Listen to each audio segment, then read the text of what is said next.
首期39萬就可以喺橫琴口岸上邊買一個70年產權一個住宅，而收租嘅話6500蚊加，仲帶埋裝修，送埋你家私家電，再送你一個車位。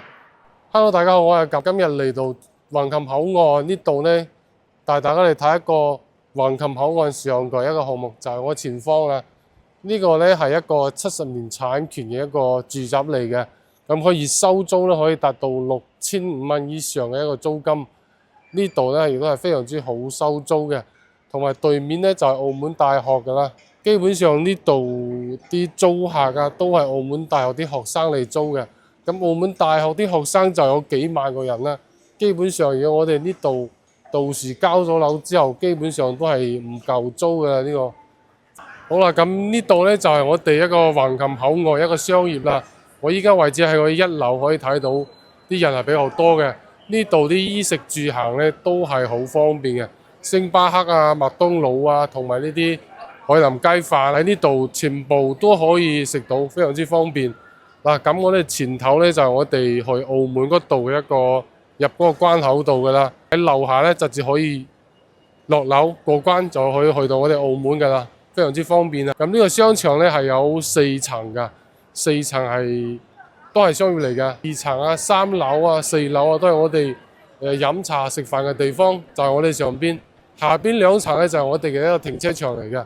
喺呢度啊，你唔使擔心啊食唔到乜嘢，反正喺呢度係非常之方便嘅。好啦，依家我哋直接上嚟我哋25樓一個示範單位俾大家睇一睇。第一個最大嘅150個方，即係2個房間。呢一間咧係一個橫廳個設計咧，呢間嘅話佢嘅一個主要賣點係佢嗰個景觀非常之靚，可以望到澳門嘅銀河，即係成個氹仔嘅景觀可以望得到非常清楚。仲有高爾夫湖江啊，全部望得一清二楚，冇任何遮擋。呢個景就值幾百萬。喺呢個戶型，佢入戶呢度咧係有2個一個格仔，即係呢度可以擺啲櫃，都係幫你整好晒嘅。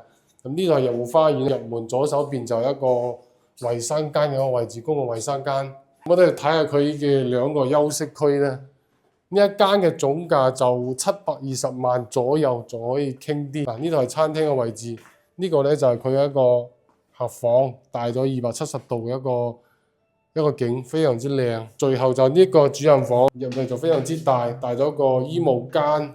呢度就係主人房嘅一個床啦，放個2米幾都唔係問題啊！嗱，佢呢度咧仲有一個好大一個浴缸，仲有雙人嗰個洗漱台，同埋呢個沖涼嘅地方。呢個景都係非常之好喎！你睇佢望出去可以望到小橫琴山啦，同埋橫琴口外一個景，梧桐樹啊，同埋澳門嘅氹仔，即係主人房都可以望得到。呢一套嘅景觀係非常之靚，係朝東向啊！嗱，咁我哋再睇下另外一間，睇埋呢個90方嘅，呢個做到可以做2房，都係有個入戶花園。咁呢個90方佢單價就會低咧，總價就會高少少。嗱，呢度係一個公共衞生間嘅位置，全部都係幫你做好晒嘅。旁邊呢兩邊嘅櫃都係幫你做好晒。呢一間總價最低有280萬，佢單價就比較低嘅啦。嗱，呢度係一個廚房嘅位置。咁其實呢度可以隔一間房，因為板房嘅展示佢放一個 sofa。咁呢度有一個大嘅一個休息區嘅咧。咁望到景都非常之靚，呢個都係東向，望到澳門嘅一個銀河景觀，都係同150係差唔多嘅，單價同埋總價就會低少少啦。總價280萬左右就可以買到呢啲咁嘅一個90方嘅一個住宅，而收租呢一間應該可以收到7500左右每個月，收租非常之高，租都係租得非常之快，因為旁邊就澳門大學。